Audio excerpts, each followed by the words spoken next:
Bismillahirrahmanirrahim. Assalamualaikum warahmatullahi wabarakatuh. Pada kesempatan ini, kami akan membahas materi mengenai perancangan tata letak fasilitas. Sebelum kami lanjut, marilah kita berkenalan dulu. Perkenalkan saya, siapa tanya, dan dua teman saya, Muhammad Raihan Rabani dan Jihan Safira, yang akan menyampaikan materi mengenai perancangan tata letak fasilitas. Outline yang akan kami bahas pada kesempatan ini yang pertama yaitu mengenai definisi dari perancangan tata letak fasilitas. Yang kedua yaitu tujuan adanya perancangan tata letak fasilitas.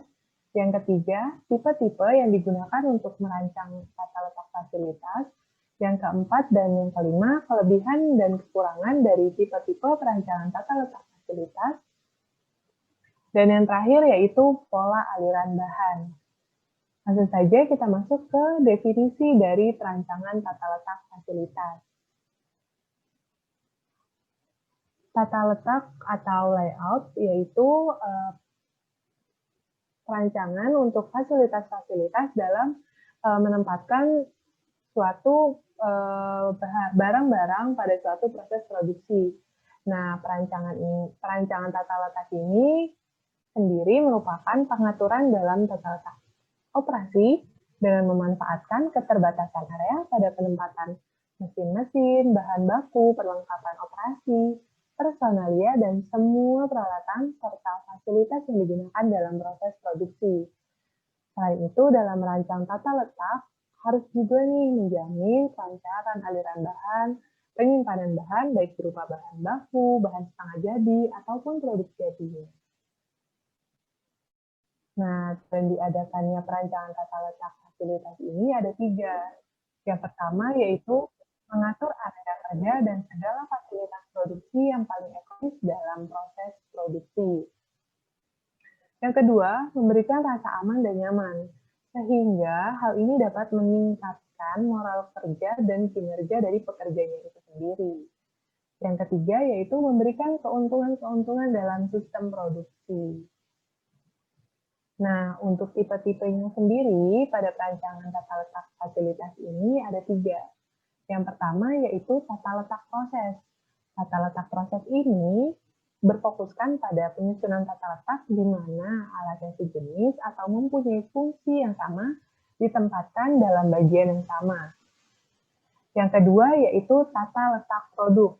Nah, jika pada proses produksinya telah distandarisasi dan berproduksi dalam jumlah yang besar, setiap produk akan melalui tahapan operasi yang sama sejak awal hingga akhir.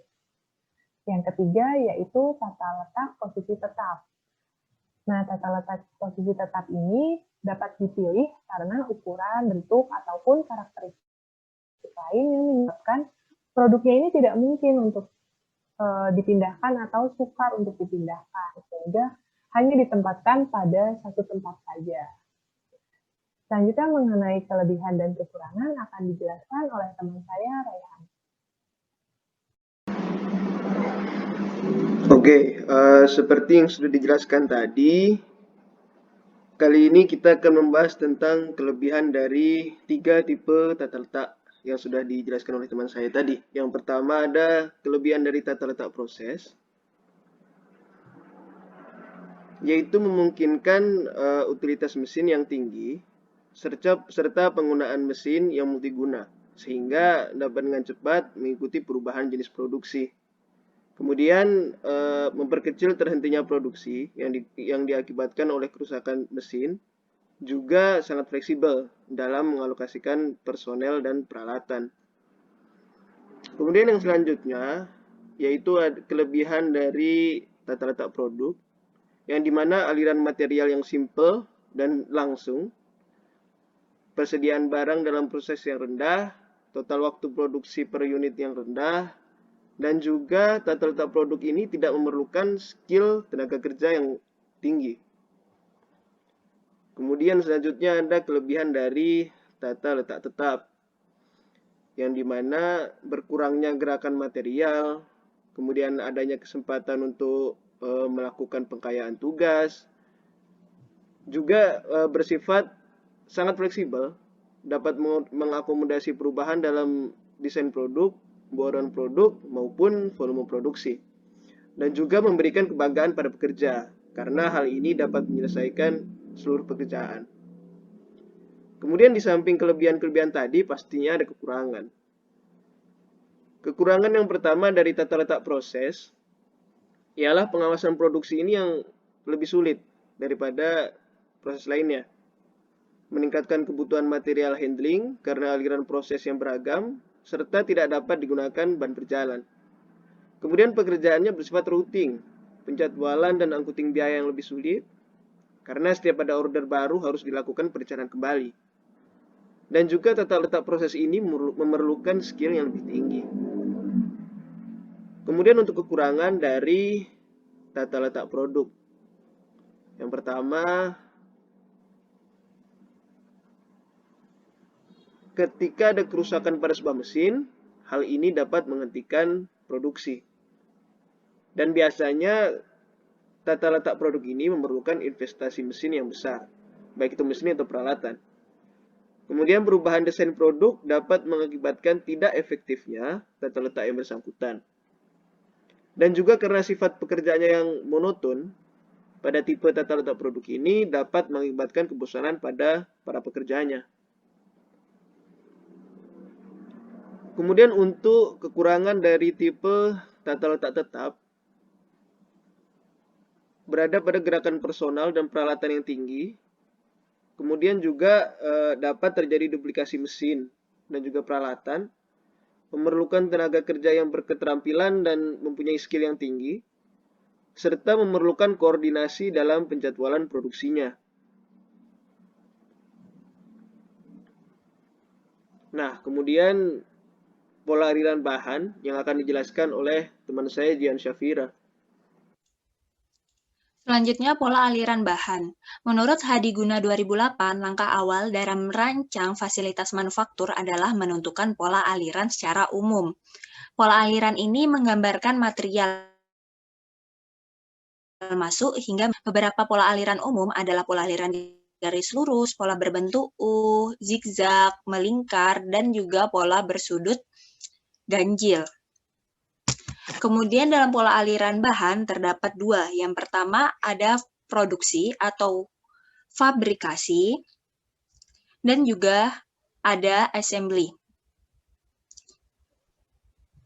Produksi merupakan pola aliran yang dipakai untuk pengaturan aliran bahan dalam proses produksi. Sedangkan untuk assembly, yaitu pada umumnya ada di sekitar 4 macam pola aliran yang dipakai perakitan.